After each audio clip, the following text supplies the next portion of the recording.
ಆಗುವುದೆಲ್ಲ ಒಳ್ಳೆಯದಕ್ಕೆ ಆಗುತ್ತದೆ. ಜೀವನದಲ್ಲಿ ಏನೇ ಆದರೂ ನಾವು ಕುಗ್ಗಬಾರದು, ಏಕೆಂದರೆ ಆಗುವುದೆಲ್ಲ ಒಳ್ಳೆಯದಕ್ಕೆ ಎಂದು ಶ್ರೀಕೃಷ್ಣನು ಹೇಳಿದ್ದಾನೆ. ಏನೇ ಆದರೂ ಅದರ ಹಿಂದೆ ಒಂದು ಕಾರಣ ಇದ್ದೇ ಇರುತ್ತದೆ. ದೇವರು ಒಂದು ಪರಮೋಚ್ಚ ಶಕ್ತಿ. ನಾವೆಲ್ಲರೂ ಕೂಡ ಅವನ ಮಕ್ಕಳು. ಕೆಲವೊಂದು ಬಾರಿ ನಮ್ಮ ನಿಯಂತ್ರಣಕ್ಕೆ ಸಿಗದೆ ಕೆಲವೊಂದು ಘಟನೆಗಳು ನಡೆದು ಹೋಗುತ್ತವೆ. ಆದರೆ ಅದಕ್ಕಾಗಿ ದುಃಖಿಸದೆ ಆ ಪರಿಸ್ಥಿತಿಯನ್ನು ಸ್ವೀಕರಿಸಿ ಮುನ್ನಡೆಯಬೇಕು. ಕಷ್ಟದಲ್ಲಿ ತಾಳ್ಮೆ, ನಷ್ಟದಲ್ಲಿ ಸಹನೆ, ತೊಂದರೆಯಲ್ಲಿ ಶಾಂತಿ, ದುಃಖದಲ್ಲಿ ಸಮಾಧಾನ ಇದ್ದವರಿಗೆ ಬಾಳಲ್ಲಿ ಯಾವ ಭಯವೂ ಕೂಡ ಇರುವುದಿಲ್ಲ. ನೊಂದವರ ಕಣ್ಣೀರು ಒರೆಸಲು ಸಮಯವು ಹೇಗೆ ಕಾಯುತ್ತಿರುತ್ತದೆಯೋ ಹಾಗೆಯೇ ನೋಯಿಸಿದವರ ಶಿಕ್ಷಿಸಲು ಕೂಡ ಸಮಯವು ಕಾಯುತ್ತಿರುತ್ತದೆ. ಇದನ್ನು ಎಂದಿಗೂ ಕೂಡ ಮರೆಯಬೇಡಿ. ಜೀವನದಲ್ಲಿ ನಮಗೆ ಅತಿ ಹೆಚ್ಚು ನೋವು ನಮಗೆ ದೇವರು ಏಕೆ ಇಷ್ಟು ಕಷ್ಟ ಕೊಡುತ್ತಿದ್ದಾನೆ ಎಂದು ಕೊರಗುವ ಮುನ್ನ ಈ ಕಥೆಯನ್ನು ಒಮ್ಮೆ ಕೇಳಿ. ಒಂದು ದೇವಸ್ಥಾನದ ನಿರ್ಮಾಣಕ್ಕೆ ದೊಡ್ಡ ದೊಡ್ಡ ಕಲ್ಲುಗಳು ಒಂದೇ ಬಾರಿ ವಾಹನದಲ್ಲಿ ಬರುತ್ತಿರುವಾಗ ಸ್ನೇಹಿತರಾಗಿರುತ್ತಾರೆ. ಗಾಡಿ ಒಂದು ದೇವಸ್ಥಾನದ ನಿರ್ಮಾಣದ ಸ್ಥಳದಲ್ಲಿ ನಿಂತಾಗ ಕೆಲವೊಂದು ಕಲ್ಲುಗಳನ್ನು ವಿಗ್ರಹಕ್ಕೆ ಮತ್ತು ಮೆಟ್ಟಿಲುಗಳ ನಿರ್ಮಾಣದ ಬಳಕೆಗೆ ಇರಿಸಲಾಯಿತು. ಈ ಸಮಯದಲ್ಲಿ ವಾಹನದಲ್ಲಿ ಇದ್ದ ಕಲ್ಲುಗಳು ಅವುಗಳನ್ನು ಗಮನಿಸುತ್ತವೆ. ಆ ದೇವಸ್ಥಾನದ ನಿರ್ಮಾಣದಲ್ಲಿ ಒಂದೆರಡು ಕಲ್ಲುಗಳು ಹೆಚ್ಚಿನ ಪೆಟ್ಟುಗಳನ್ನು ತಿಂದು ನೋವುಗಳನ್ನು ಸಹಿಸಿಕೊಂಡು ಸುಂದರ ವಿಗ್ರಹವಾಗಿ ರೂಪುಗೊಳ್ಳುತ್ತವೆ.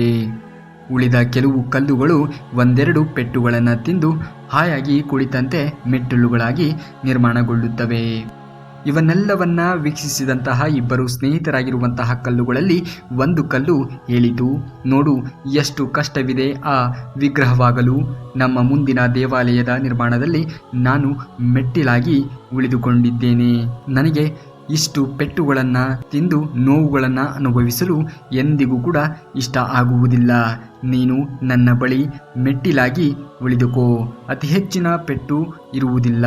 ನಾವೆಲ್ಲರೂ ಹೇಗಿದ್ದರೂ ಈ ದೇವಸ್ಥಾನಕ್ಕೆ ಸೇರಿದವರು ಅಲ್ಲವೇ ಎಂದು ಆಗ ಆ ಸ್ನೇಹಿತ ಕಲ್ಲು ಉತ್ತರಿಸುತ್ತದೆ, ನೋಡು ನನಗೆ ವಿಗ್ರಹವಾಗಲು ತುಂಬ ಇಷ್ಟ. ಅದೆಷ್ಟೇ ಪೆಟ್ಟುಗಳು ಇದ್ದರೂ ಕೂಡ ನಾನು ಸಹಿಸಿಕೊಳ್ಳುತ್ತೇನೆ. ಎಷ್ಟೇ ನಿಧಾನವಾಗಿದ್ದರೂ ಕೂಡ ನಾನು ತಾಳ್ಮೆಯಿಂದ ಕಾಯುತ್ತೇನೆ, ಒಂದು ರೂಪವನ್ನು ತಾಳುತ್ತೇನೆ ಎಂದು ಮಾತು ಮುಗಿಸಿತು. ಅವರವರ ಇಚ್ಛೆಯಂತೆ ವಿಗ್ರಹ ಮತ್ತು ಮೆಟ್ಟಿಲುಗಳಾಗಿ ಪರಿವರ್ತನೆಗೊಳ್ಳುತ್ತವೆ. ಮೆಟ್ಟಿಲಾಗಿ ರೂಪುಗೊಂಡ ಕಲ್ಲು ದೇವಸ್ಥಾನದ ಒಳಭಾಗಕ್ಕೆ ಸೇರುತ್ತದೆ. ವರ್ಷಗಳು ಕಳೆದಂತೆ ದೇವಸ್ಥಾನಕ್ಕೆ ಬಂದ ಜನರು ಅಲ್ಲಿ ಚಪ್ಪಲಿ ಬಿಡುವುದು, ಕಾಲು ತೊಳೆಯುವುದು ಕಸದಿಂದ ಮೈ ತುಂಬಿಕೊಂಡಂತೆ ಅದಕ್ಕೆ ಭಾಸವಾಗುತ್ತದೆ. ಆಗ ಮೆಟ್ಟಿಲು ಯೋಚಿಸುತ್ತದೆ, ಅಂದು ನಾನು ನನ್ನ ಸ್ನೇಹಿತ ಇಬ್ಬರೂ ಕೂಡ ಜೊತೆಯಾಗಿ ಈ ದೇವಸ್ಥಾನಕ್ಕೆ ಬಂದು ಸಾಧಾರಣ ಕಲ್ಲಾಗಿ ಬಂದು ಇಳಿದೆವು. ನಾವಿಬ್ಬರೂ ಕಲ್ಲು ಎಂಬ ಒಂದೇ ರೂಪದಲ್ಲಿ ಉಳಿದಿದ್ದೆವು. ಈ ದೇವಸ್ಥಾನದಲ್ಲಿ ನಮ್ಮ ಅಸ್ತಿತ್ವ ನಮ್ಮ ಕೈಯಲ್ಲಿತ್ತು. ನಾನು ಅತಿ ಹೆಚ್ಚಿನ ನೋವು ಪಡಬೇಕೆಂದು ಮೆಟ್ಟಿಲಾಗಿ ಉಳಿದೆ. ಆದರೆ ನನ್ನ ಸ್ನೇಹಿತ ಹೆಚ್ಚಿನ ಪೆಟ್ಟು ತಿಂದು ತಾಳ್ಮೆಯಿಂದ ನೋವು ಸಹಿಸಿಕೊಂಡಿದ್ದಕ್ಕೆ ಎಂದು ವಿಗ್ರಹವಾಗಿ ಆಭರಣಗಳಿಂದ ಅಲಂಕಾರಕೃತವಾಗಿ ದೇವರು ಎಂಬ ರೂಪವನ್ನು ಪಡೆದು ಸಾವಿರಾರು ಜನರ ಸೇವೆಗಳಿಗೆ ನೆರವಾಗುತ್ತಿದ್ದಾನೆ. ನನ್ನ ನಿರ್ಧಾರದಲ್ಲಿ ನಾನು ಎಡವಿದೆ, ಸೋತೆ ಎಂದು ದುಃಖಿಸಲು ತೊಡಗುತ್ತದೆ. ಪೆಟ್ಟು ತಿಂದಿದ್ದಕ್ಕೆ ಕಲ್ಲು ವಿಗ್ರಹವಾಯಿತು. ಪೆಟ್ಟು ಕೊಟ್ಟ ಸುತ್ತಿಗೆಯಾಗಿಯೇ ಮೂಲೆ ಸೇರಿತು. ಅತಿ ಹೆಚ್ಚು ಪೆಟ್ಟು ಬೇಡ ಎಂದು ಮತ್ತೊಂದು ಕಲ್ಲು ಮೆಟ್ಟಿಲಾಗಿ ತಳ ಸೇರಿತು. ಒಂದು ಕಲ್ಲು ಒಂದು ಬಾರಿ ಮಾತ್ರ ಮಂದಿರಕ್ಕೆ ಹೋಗುತ್ತದೆ, ಹೋಗಿ ದೈವತ್ವವನ್ನು ಪಡೆದುಕೊಳ್ಳುತ್ತದೆ. ಆದರೆ ಪ್ರತಿದಿನವೂ ಕೂಡ ಮಂದಿರಕ್ಕೆ ಹೋಗುವ ಮನುಷ್ಯರು ಮಾತ್ರ ಕಲ್ಲಾಗಿಯೇ ಇರುತ್ತಾರೆ. ಚರಿತ್ರೆಯಲ್ಲಿ ಗೆದ್ದವನಿಗೆ ಗೆದ್ದವನು ಎನ್ನುವಂತಹ ಜಾಗವಿದೆ. ಸೋತವನಿಗೂ ಇಂಥವರೊಂದಿಗೆ ಸೆಣಸಾಡಿ ಸೋತೆ ಎನ್ನುವಂತಹ ಜಾಗವಿದೆ. ಆದರೆ ನಿಂತುಕೊಂಡು ನೋಡುವವರಿಗೆ, ಆಡಿಕೊಂಡು ನಗುವವರಿಗೆ ಚರಿತ್ರೆಯಲ್ಲಿ ಎಲ್ಲಿಯೂ ಕೂಡ ಜಾಗವಿಲ್ಲ. ಅಕ್ಕಿ ಅನ್ನಕ್ಕೆ ಕೇಳಿತು, ನೀನು ನಾನೇ ಆಗಿದ್ದೆ, ಆದರೆ ಹೇಗೆ ಅನ್ನವಾದೆ ಎಂದು. ಅನ್ನ ಸುಂದರವಾಗಿ ಉತ್ತರಿಸಿತು. ನೀರು ಮತ್ತು ಬೆಂಕಿಗಳ ಸ್ಪರ್ಶಕ್ಕೆ ಒಳಗಾದೆ. ಅವುಗಳ ಸಂಸ್ಕಾರದಿಂದಾಗಿ ಮೃದುವಾದೆ. ಮಧುರವಾಗಿರ್ತಕ್ಕಂತಹ ಅಕ್ಕಿ ಎನ್ನುವ ಭಾವವನ್ನು ಕಳೆದುಕೊಂಡೆ. ಅನ್ನ ಎನ್ನುವಂತಹ ಅನುಭವವನ್ನು ಪಡೆದುಕೊಂಡೆ ಎಂದು ಉತ್ತರಿಸುತ್ತದೆ.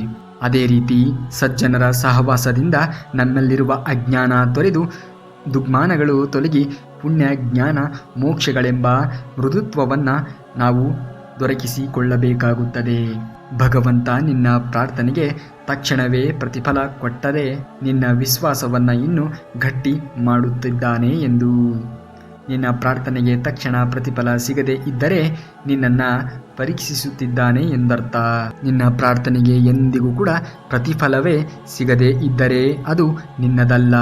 ನಿನಗೆ ಅತ್ಯುತ್ತಮವಾಗಿರುವುದು ಮತ್ತೊಂದು ಕಾಯುತ್ತಾ ಇದೆ ಎಂದು ಅರ್ಥ.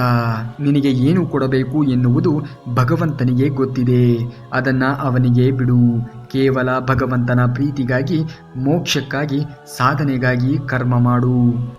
ನಾವು ಮಾಡುವ ಕೆಲಸ ಇನ್ನೊಬ್ಬರಿಗೆ ಸರಿ ಎನಿಸಬೇಕಾಗಿಲ್ಲ. ನಾವು ಮಾಡುತ್ತಿರುವ ಕೆಲಸ ನಮಗೆ ಸರಿಯಿದೆ ಎಂದು ಅನಿಸಿದರೆ ಸಾಕು. ನೀರು ಕುಡಿಯುವ ಮೊದಲು ಬಾಯಾರಿಕೆಯನ್ನು ಅನುಭವಿಸಲೇಬೇಕು. ಹಣವನ್ನು ಪಡೆಯುವ ಮೊದಲು ಬಡತನದ ದುಃಖವನ್ನು ಅನುಭವಿಸಲೇಬೇಕು. ನಿದ್ರೆಯನ್ನು ಆನಂದಿಸುವ ಮೊದಲು ಆಯಾಸದ ನೋವನ್ನು ಅನುಭವಿಸಲೇಬೇಕು. ಯಾವುದೇ ಪ್ರಪಂಚದ ಸಂತೋಷವನ್ನು ಪಡೆಯುವ ಮೊದಲು ದುಃಖವನ್ನು ಅನುಭವಿಸಲೇಬೇಕು. ಮುಗಿದು ಹೋದ ವಿಷಯದ ಬಗ್ಗೆ ಚಿಂತಿಸಬೇಡ. ಕೆಳಕ್ಕೆ ಬಿದ್ದ ಹೂವು ಮತ್ತೆ ಮರ ಸೇರುವುದಿಲ್ಲ. ದೇವರು ನಿನಗೆ ಹೊಸ ಆರಂಭವನ್ನು ಕೊಟ್ಟಾಗ ಮತ್ತೆ ಹಳೆಯ ತಪ್ಪುಗಳನ್ನು ಮಾಡಲೇಬೇಡ. ಹಿಂದಕ್ಕೆ ನೋಡಿದರೆ ಅನುಭವ ಸಿಗುತ್ತದೆ. ಮುಂದಕ್ಕೆ ನೋಡಿದರೆ ಭವಿಷ್ಯ ಸಿಗುತ್ತದೆ. ಸುತ್ತಲೂ ನೋಡಿದರೆ ಸತ್ಯ ಅರಿವಾಗುತ್ತದೆ. ನಮ್ಮೊಳಗೆ ನಾವು ನೋಡಿದಾಗ ಆತ್ಮವಿಶ್ವಾಸ ಹೆಚ್ಚಾಗುತ್ತದೆ. ಹೆಜ್ಜೆಗಳು ದಾರಿ ತೋರಿಸಿದರೆ ಕಷ್ಟಗಳು ಗುರಿಯನ್ನು ಮುಟ್ಟಿಸುತ್ತವೆ. ವಿಧಿ ಬರೆದಿದ್ದನ್ನು ಯಾರೂ ಕೂಡ ಕಸಿದುಕೊಳ್ಳಲು ಸಾಧ್ಯವಿಲ್ಲ. ದೇವರಲ್ಲಿ ನಂಬಿಕೆ ಇದ್ದರೆ ನಿಮ್ಮ ದಾರಿಯುದ್ದಕ್ಕೂ ನಿಮಗೆ ಅದು ಸಿಕ್ಕೇ ಸಿಗುತ್ತದೆ. ಧರ್ಮದಿಂದ ಬದುಕುವುದನ್ನು ಧರ್ಮವೇ ರಕ್ಷಿಸುತ್ತದೆ. ಇನ್ನು ಇದೇ ರೀತಿಯಾಗಿರುವಂತಹ ವಿಡಿಯೋಗಳಿಗಾಗಿ ತಪ್ಪದೇ ನಮ್ಮ ಚಾನಲ್ನ ಸಬ್ಸ್ಕ್ರೈಬ್ ಮಾಡ್ಕೊಳ್ಳಿ. ಮುಂದಿನ ವಿಡಿಯೋದಲ್ಲಿ ಸಿಗುವವರೆಗೂ ಧನ್ಯವಾದ. ಕರುನಾಡಿಗೆ.